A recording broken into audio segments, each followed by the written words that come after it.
साथियों, पिछले वीडियो में आप सभी ने यूसेज देखा था साउंड का, लेटर्स का एंड वर्ड्स का। अभी हम लोग देखते हैं यूज ऑफ क्लॉज। क्लॉज क्या होता है? ये सेंटेंस की बहुत छोटी इकाई होती है गाइस। इसमें दो चीज़ों का कॉम्बिनेशन होता है। सबसे पहले होता है आपका सब्जेक्ट का, दूसरा कॉम्बिनेशन होता है वर्ब का। ये दो चीज़ों से मिलकर बनता है क्लॉज, सब्जेक्ट एंड वर्ब। ठीक है, अब गाइस गौर करना है इसकी सेंटेंस कैसे बनाएंगे हम लोग। जैसे मैंने एक सेंटेंस लिया,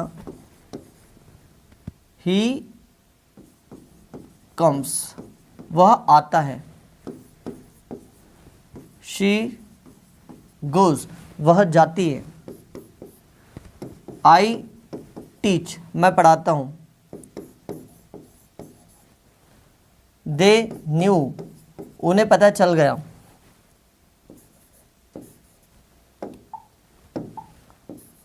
वी हेल्प्ड, हमने मदद की, हमने मदद की।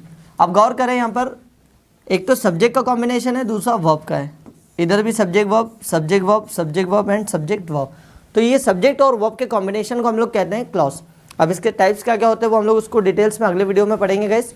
अभी दूसरा हम लोग इसके साथ देखते हैं फ्रेज। ठीक है, अब फ्रेज क्या होती है? ये स्मॉल ग्रुप ऑफ वर्ड्स का जो कॉम्बिनेशन होता है गाइस, उसी को हम लोग कहते हैं फ्रेज। आइए देखते हैं कैसे। जैसे मैंने एक सेंटेंस लिया, इन अ हरी। इन अ हरी मतलब जल्दी में। ऑन द टेबल, देखिए गाइस ये मतलब तो कुछ दे रहा है लेकिन पूरा अर्थ कुछ भी नहीं दे रहा है, बस एक छोटा सा सेंस निकल रहा है। टेबल पर मतलब टेबल पर कोई चीज़ है। ठीक है, इन माई बैग, मेरे बैग में। अब बोल दिया कि मेरे बैग में, अब क्या है मेरे बैग में कुछ पता नहीं। वॉज गोइंग, जा रहा था। अब क्या जा रहा था कुछ पता नहीं, लेकिन थोड़ा बहुत सेंस दे रहा है। ठीक है, तो स्मॉल ग्रुप ऑफ वर्ड्स को हम लोग कहते हैं फ्रेजेस। ठीक है, तो ये रहा फ्रेजेस का। अब last one is that guys sentence. Main आता आपका सेंटेंसेस। ठीक है, सेंटेंस। अब सेंटेंस की बात करो गाइस तो सेंटेंस क्या होता है? अ ग्रुप ऑफ वर्ड्स, शब्दों का समूह, शब्दों का समूह जिसे पढ़ने पर, लिखने पर या बोलने पर उसका सही अर्थ निकले।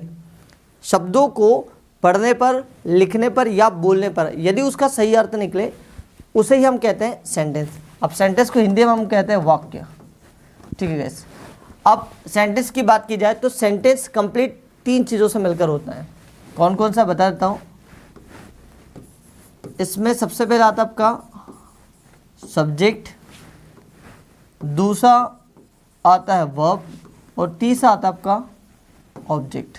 ठीक है, ये तीन चीज़ों के कॉम्बिनेशन से बनता है पूरा कंप्लीट सेंटेंस। ठीक है, जैसे मैं एक सेंटेंस लेता हूँ, ही स्पीक्स इंग्लिश, वह अंग्रेजी बोलता है, वह अंग्रेजी बोलता है। दूसरा मैंने लिया, he is reading a book, he is reading a book, वह किताब पढ़ रहा है। नेक्स्ट मैंने लिया,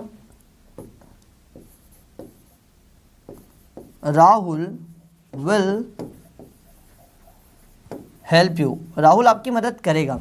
तो गौर करें जाए यहाँ पर, सबसे पहले ये देखिए, सबसे पहले यहाँ पर क्या दिया गया? सब्जेक्ट। तो ये सारे हो गए आपके सब्जेक्ट। दूसरा जैसा स्पीक्स, रीडिंग और इज, विल और हेल्प, ये आपकी हेल्पिंग वर्ब है और ये आपकी मेन वर्ब है, मतलब ओवरऑल आपकी वर्ब है। ठीक है, और इंग्लिश, बुक और यू, ये सारे के सारे आपके ऑब्जेक्ट हैं। तो तीन चीज़ों से मिलकर के कंप्लीट सेंटेंस बनता है।